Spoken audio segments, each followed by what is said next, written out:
10월 2일 화요일 새벽 기도의 시간입니다. 사도 바울 선생이 빌립보 교우들에게 선물을 주는. 그래서 이 빌립보서를 읽으면 추억 같은 단어들이 상당히 많습니다.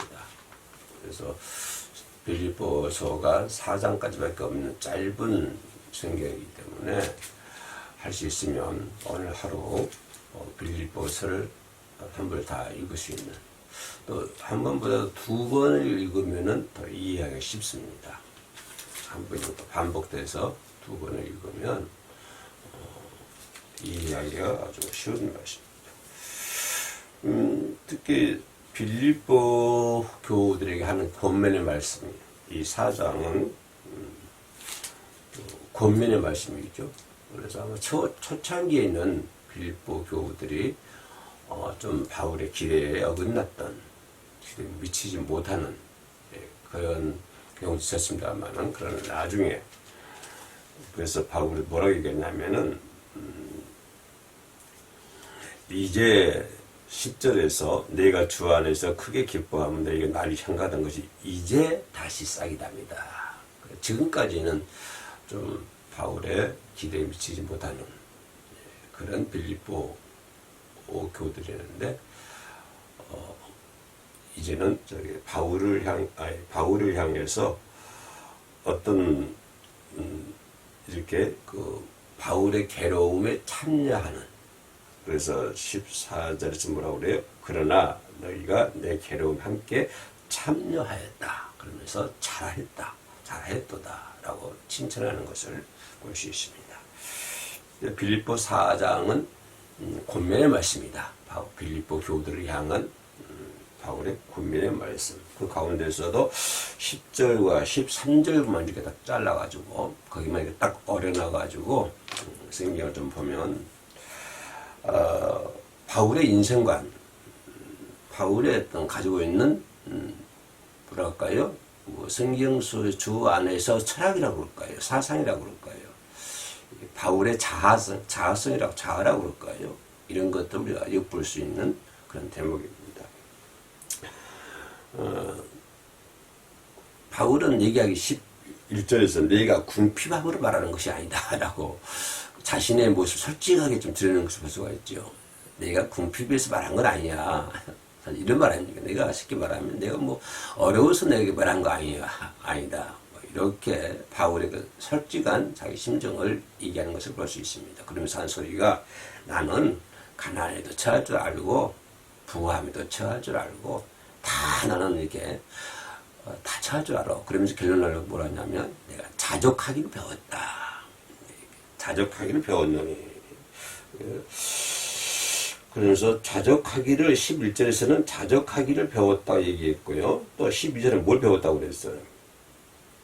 그죠? 12절에서는 뭘 배웠다고 그랬어요? 일체의 풍부와, 그러니까 배부름과 배고픔과 풍부와 궁핍에도 처할 줄 아는 일체의 비결을 배워놓으라. 그러니까 11절에서는 자족하기를 배웠다. 12절에서는 일체의 비결을 배웠다. 참 우리 인생이 그렇게 살아야 되지 않는 거 생각이 됩니다. 그죠? 그래서 요즘은 바울의 시대보다도 요즘 먹고 사는 게 좀 더 나아졌겠습니다만은, 그러나 지금은 그때보다도 우리 그때보다도 지금이 더 불만족 시대가 아닌가 그렇게 생각이 됩니다. 모든 것을 많이 누리고 있는데 과학이라든가 문명에 발달해가지고요, 엄청난 그 문명을 우리가 지금 이렇게 누리고 살고 있지 않습니까? 그죠? 뭐 핸드폰 하나 가지고 그냥 뭐 손에 핸드폰만 있으면 다 만족한 것 같아요. 왜냐하면 불만족 시대에 그걸 채워줄 수 있는 것이 핸드폰 같은. 왜냐하면 사람이 이렇게 그 어떤 식득에 대한 욕구가 많이 있지 않습니까? 인간에게. 그래서 불만족 시대이기 때문에 불만족 시대, 불확실성 시대라고 요즘에 얘기하죠. 그런 시대에 있다 보니까 그런 욕구를 채워줄 수 있는 것이 뭐 핸드폰, 폰 같은 것이 그런 거 우리가 될 수 있는 것을 볼 수가 있습니다. 그러니까 요즘은 과학이 좀 발달하고 문화가 발달하고 다 발달될 수 있는데, 근데 그럼에도 불구하고 만족하는 소리를 들어본 적이 없어요. 그럼 없는 사람은 있어야 만족하는 소리를 하지라고 얘기하지만, 또 있는 사람들은 얘기하기를 그 사람들은 또 그 사람들 나름대로의 만족하는 소리를 못 들은 것을 볼 수가 있습니다. 그러니까 돈이 많이 있어도 만족하지 않고 없어도 만족하지 않고, 근데 그 사람이 뭐 권력이 있든지 뭐 어떤 기술이 있든지 지식이 있든지 뭐를 있든지 간에 환경에 관계없이 사람들 입에서는 만족해야 하는 소리가 들리지 않는다고 하는 것입니다. 우리나라 현상뿐만 아니라 더 세계적인 공동적인 그런 시대가 아닌가 그렇게 생각이 됩니다. 다시 말하면 겉으로 보기에는 좀 풍요롭게 산 것 같아요. 그죠? 여러분 집에서 뭐 먹을 것 없어서 못 먹는 시대나 이제 아니지 않습니까? 특히 우리나라 같은 경우는. 우리나라 좀 경제 대국이 아닙니까? 그죠? 요즘에 조금 망해지고 상당히 좀 불안하고 경제상이 불안하게 하는데 또 좋아지겠죠. 시대가 지나가면. 겉으로 보기에는 아주 풍요롭게 산 것 같아요. 요즘 추석에 어디 밖에 나가서 말 들어보면은 뭐 차가 밀려서 그냥 얼마나 이동 인구가 많은지. 우리 아들도 저 지방에 내려갔다 왔는데 한 2시간 반, 3시간 걸릴 것이가 5시간 넘게 걸렸다고 그래요. 그만큼 사람들이 이렇게 풍요롭게 살고 보이고 또 어떻게 보면 아름답게 보이기도 해요. 인간이 살아가는 것들이 보면은 아름답게 보이기도 하고 풍요롭게 보이기는 한데 왠지 그 내면적으로는 불만이 많은 것 같아요. 내면적으로. 그 속에는 불안하고 불만. 그래서 그 역설적으로 생각해 보면 이렇게 생각해 볼 수가 있잖아요. 사람이 불안하니까 밖으로 나가는 거야, 집이는 거야.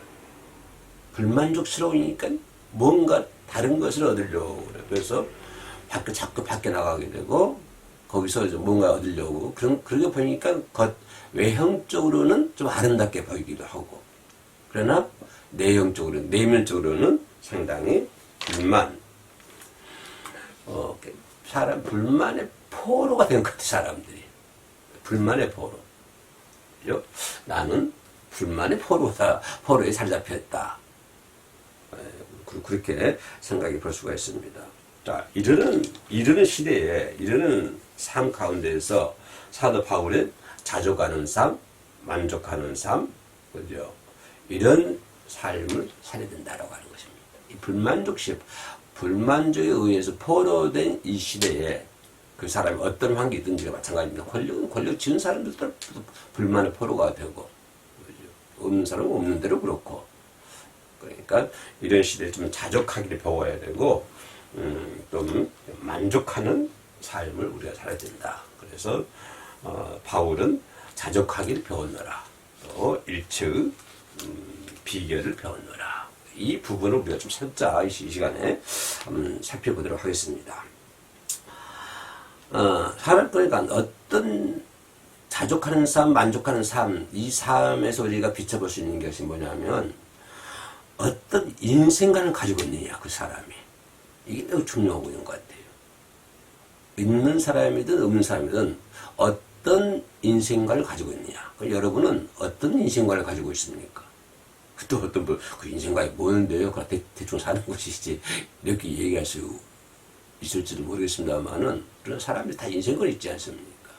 그럼 어떤 인생관을 가져야만이 우리가 바울처럼 만족하는 삶을 살고 자족하는 삶을 살 수가 있느냐. 이 부분을 그걸 프레임에 올려놓고 한번 살짝 살펴보도록 하겠습니다. 사람들이 불만한다, 불평한다. 왜 불평할까요? 뭐가 좀 부족이 있어 불만합니까? 그렇진 않잖아요. 그래서 불만족 시대에 아까 내가 불만족 포로가 됐다고 얘기했는데, 그럼 왜 불만합니까? 왜 불평합니까? 부족이 있어 불평하나요? 그렇지는 않은 것 같아요. 없어서 불평하고 불만스러운 그런 삶은 아닌 것 같습니다. 그럼 뭐가 문제냐? 결론은 인생관이 잘못되어 있다. 이렇게도 표현해 볼 수 있죠. 그러면 인생관이 잘못되었다고 하는 것은 뭐예요? 어렸을 때부터 교육이 잘못되어 있다고 하는 것입니다. 어렸을 때부터. 그러니까 이 사회가 지금 어떤 사회냐면 경쟁 사회잖아요. 자꾸. 그죠? 세월이 지날수록 경쟁 사회에 남을 받고 내가 일어나야 되나. 그죠? 어디 가면 한 명은 선택이 되고 한 명은 낙제가 되고. 이러다 보니까 인생관이 어렸을 때부터 잘못되어 있다고 하는 거예요. 그런 것들이. 그러니까 어려서부터 교육이 잘못되어 있기 때문에 뭐 학교 교육뿐만 아니라 어머니 뱃속에서 나올 그때부터 인생관이 이렇게 사람이 형성되지 않습니까? 그때부터 뭔가 잘못되어 있다. 인생을 잘못 가르치고 또 잘못 가르친 어린아이가 성장하면서 인생관이 잘못되어 있다. 우리나라뿐만 아니라 전 세계적인 일이라고 생각해 볼 수가 있습니다. 결론은 인생관이 잘못되어 있다. 우리 인간은 어떤 존재입니까? 성경에 보면 하나님의 현상과 모양대로 창조된 인간 아닙니까? 우리 인간이라는 것이. 그죠? 인간은 하나님의 현상대로 지음받은 영적인 피조물입니다.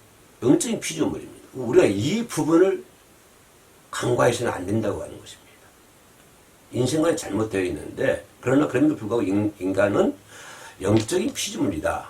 하나님의 현상과 모양대로 지음을 받은 영적인 피조물이다. 영적인 피조물인데 문제는 단순히 물질적인 피조물로만 생각하고 있는 거예요. 물질적인. 영적인 피조물인데 영적인 피조물은 제껴놓은 거예요. 한쪽으로 치워버리고 어떤 것만 물질적인 존재로만 착각하고 있는 거예요. 이러다 보니까 그 사람 인생관이 잘못되어 버리는 거예요. 인생관이. 그렇지 않습니까? 그러니까 자꾸 이쪽에 물질적인 존재만 생각하고 있는 거예요. 영적인 존재 생각하지 않고 물질적인 존재로만 착각하고 있기 때문에 인생관이 바꾸자 변해버렸다. 완전히 변해버렸다. 그러니까 이것이 이제 문화가 발전하면 과학이 발전을 할수록 더 그쪽으로 범위가 넓어져 버리는 거예요. 문이 넓어져 버리는 거예요. 영적인 문은 좁아지고 물질적인 존재로만 착각을 해가지고 그쪽만 그냥 대문이 확장 열려버리는 거예요. 그러다 보니까 뭘 해도 자족할 줄 몰라요. 만족할 줄을 모르게 되고. 그러다 보니까 항상 뭐가 돼요? 불평만 있게 되고 불만만 있게 된다. 그죠? 그리고 물질적인 존재로만 착각을 해가지고 항상 남과 비교하는, 그죠? 남과 비교하는 그런 삶을 사는 거예요. 그러니까 자주할 줄 모르는 거예요. 만족할 줄도 모르고. 네? 남을 비교하다 보니까 그냥 불평과 불만으로 가득 찬 거예요.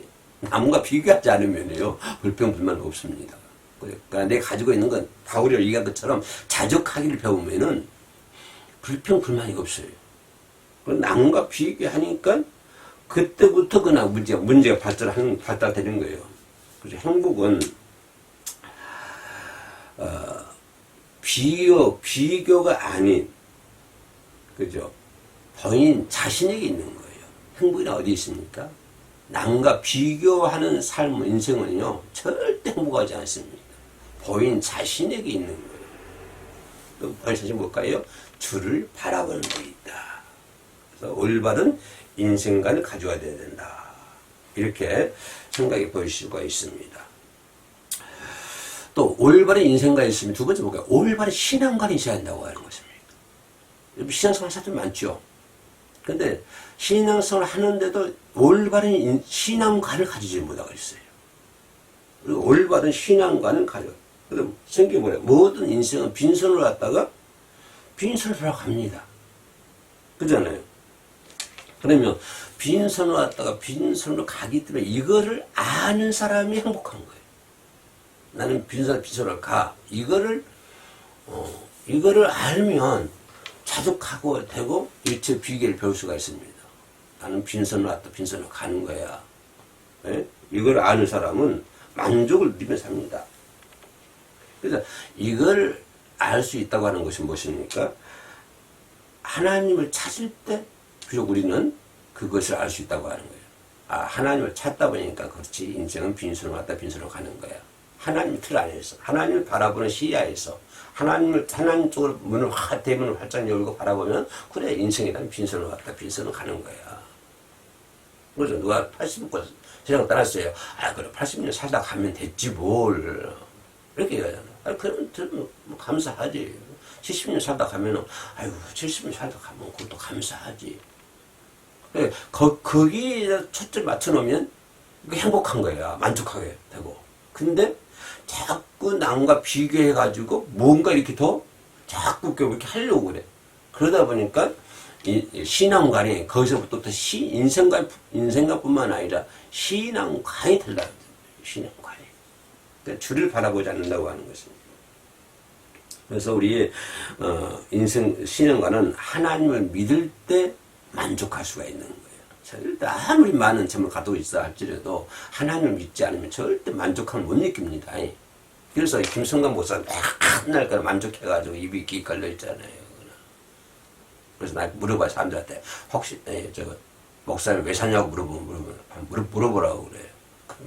혹시나 하고 살으라고 그런 말 우스갯소리를 잘 잡니다만은 하나님을 믿을 때 사람은 만족하다. 그러니까 올바른 신앙관을 가져야 된다. 그리고 올바른 인생관, 올바른 신앙관. 또 우리가 생각해 볼 수 있는 것은 올바른 생활관입니다. 그 사람이 어떤 생활을 하고 있느냐. 올바른 생활관을 우리 얘기해 볼 수가 있는데요. 바른 신앙의 기초가 뭘까요? 내가 올바른 신앙관을 가져야 된다. 바른 생활의 기초. 바른 생활의 기초가 뭐냐면 어디서부터 출발하냐면은 오늘 바울이 얘기했던 것처럼 자족하기를 배우는 거. 여기서부터 그 생활관인 배우는 삶을 가져야 돼. 만족할 수 있어. 없으면 없는 대로 만족해야. 그죠? 없으면 없는 대로 만족해서 사는 거야. 그래서 그러잖아요. 걱정하지 마세요. 혹시 쌀 떨어질지 우리 집 어서야 돼. 쌀 한 대박 드릴게. 이런 말을 이제 가끔 우스갯소리 하는데요. 그러니까 어떤 경우든지 만족할 수 있는 삶을 배워야 한다고 하는 것입니다. 만족하는 삶. 그럼 비천에 처할 줄도 알고 오늘 바울이 얘기했던 것처럼 비천에 처할 줄도 알아. 모든 일에 배고픔과 배부름과 일체 비계를 배웠다. 여러분 바다를 보세요. 바다가 가끔 태풍이 불면 바다가 항상 잔잔해 보세요. 바다 썩은다고 그래요. 바다 항상 막 태풍 불어가지고 막 일으켜놓잖아요. 바다. 그래야 된다고 합니다.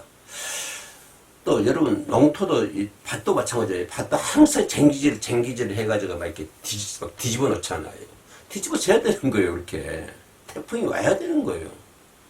태풍은 뭐 우리가 또 피해도 있기도 합니다만 태풍이 와야 바다가 건강하다고 합니다.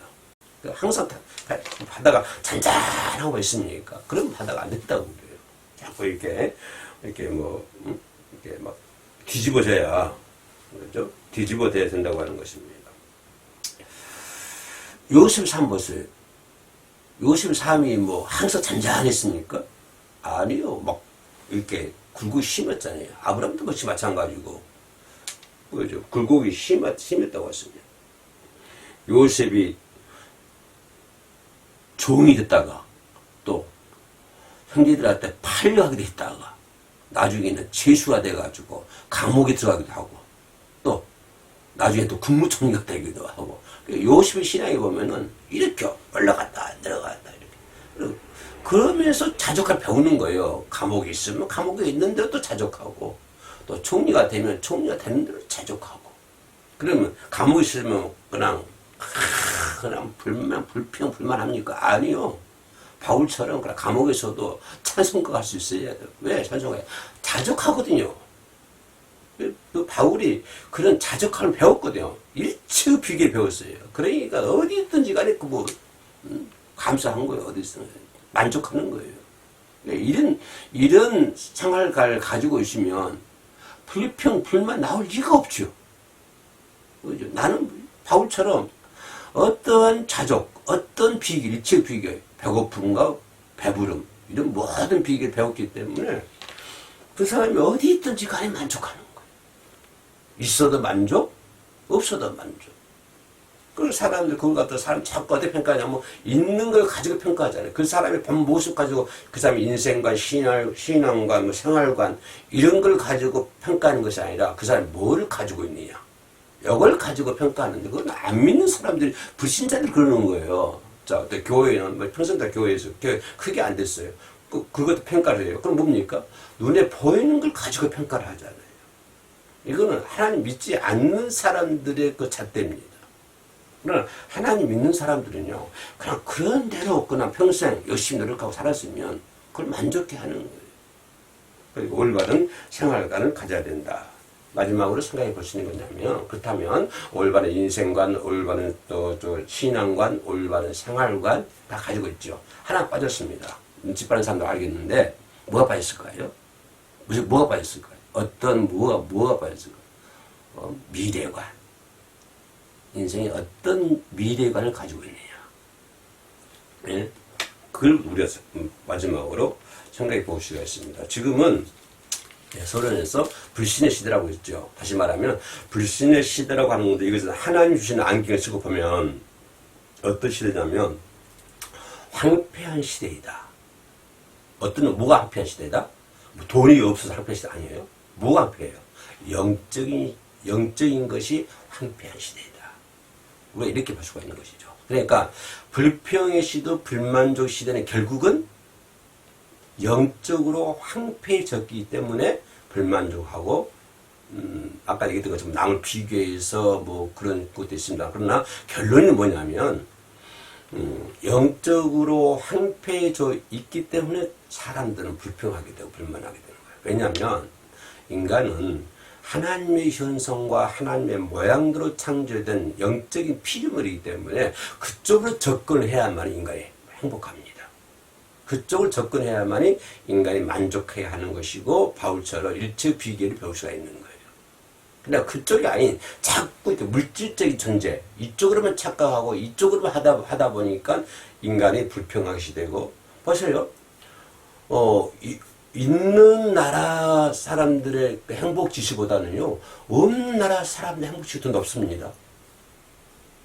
그죠? 그러니까 왜냐 이게 뭐냐면 영적인 것이 황폐해졌기 때문에 그 사람이 뭘 가지고 있느냐, 잘 싸고 잘 먹고 잘 싸고 있느냐, 좋은 차를 가지고 있느냐, 큰 아파트에 가지고 있느냐, 여기에 따라서 그 불평 불만이 이런 것이 아니라 영적인 것이 황폐해졌기 때문에 불평 불만이다. 지금 우리나라 60년대 70년대 성령 충만 시대 그때는요 사람들이 못 먹고 못 살을 때 한강에다 거정막 깔아놓고 부흥회 했을 때 사람들이 엄청 많다고 그러잖아요. 국풍 몇십니까 여의도 살 때 그때 내가 갔었었는데 사람들이 빌리 그램이 왔을 때죠. 사람들이 뭐 발 뒤집도 그 넓은 여의도가 꽉 찬 거예요. 근데 지금 보세요. 이거 옵니까? 내가 어느 유명한 사람인데 군사에서 목회할 때 어느 유명한 사람 옆에 교회 온다 하더라고요. 유명 그때 그 부흥사들 있네 유명한 부흥사들이. 그래서 한 가봤더니 사람 대세만 앉아 있어요. 사람 모이질 않습니다. 그렇게 영적으로 황폐한 시대라고요. 그러니까 옛날 60, 70년대 영적으로 풍부한 시대이기 때문에 근데 지금은 영적으로 황폐한 시대다 보니까 그때보다도 지금 더 사람들이 불평, 불만이 많아졌다라고 결론을 내려볼 수가 있죠. 뭡니까? 올바른 미래관을 가지고 있어야 된다. 올바른 미래관. 무슨 말이냐면 현실을 쳐다보면 만족할 수가 없다고 하는 거예요. 그러나 현실을 쳐다보면 만족할 수 없는데 누굴 쳐다보면 만족한다. 하나님을 쳐다보면 만족한다고 하는 거예요. 현실을 쳐다보니까 불만족하고 불만족하다 보니까 불평이 나오죠. 근데 하나님을 쳐다보면 만족한다는 거예요. 그 사람은 어떠한 미래관을 가지고 있느냐. 이것이 매우 중요한 것 같습니다. 그래서 미래를 바라보고 사는 사람 뭐냐면 환경을 초월할 수 있는 거예요. 하나님을 바라보고 사는 사람은 환경을 초월할 수 있습니다. 그래서 빌립보 가문에서 바울이 있거나 환경을 초월하잖아요. 환경을 초월하기 때문에 그래서 찬양이 나오고 감사가 나오는 것이죠. 감사가 그 어려운 환경 속에서도 감사 나온다고 하는 것은 뭐예요? 환경을 초월하는 것이죠. 그래서 베드로가 바다에서 가다가 빠지잖아요. 풍랑 만나 걱정하잖아요. 예수님은 자고 있는데. 왜 걱정합니까? 예수님이 계심에도 불구하고 그 환경을 초월하지 못하는 거예요. 그 환경. 예수님 그 배에서 타고 계세요. 예수님 멀리 계신 거 아니야.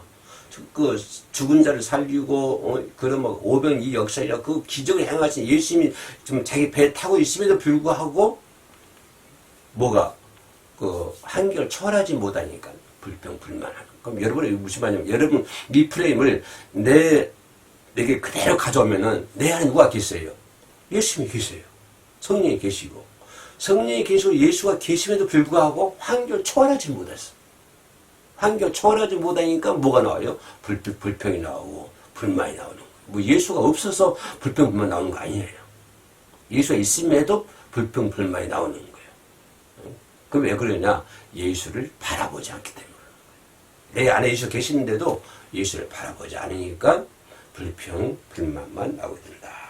우리는 꿈을 가지고 소망을 가지고 내가 불만족 시대에 사는 방법 4가지를 얘기했는데 뭐였어요? 기억나세요? 처음에는 올바른 인생관을 가지고 있어야 된다. 두 번째는 올바른 신앙관을 가지고 있어야 된다. 세 번째는요. 올바른 생활관을 가지고 있어야 된다. 네 번째, 아이고 저 그런 사이 까먹었네. 네 번째 모르고 있구만 지금. 네 번째 뭐라고 했어요? 올바른 미래관을 가지고 있어야 된다. 그래야만이 바울처럼 우리가 만족함을 배울 수가 있습니다. 기도하겠습니다. 하나님, 우리가 어떤 환경에서도 자족할 수 있는 그러한 삶을 살아갈 수 있도록 바울이 그렇게 사는 것처럼 저희들도 살아갈 수 있도록 도와주시옵소서. 예수님의 이름으로 기도합니다. 아멘.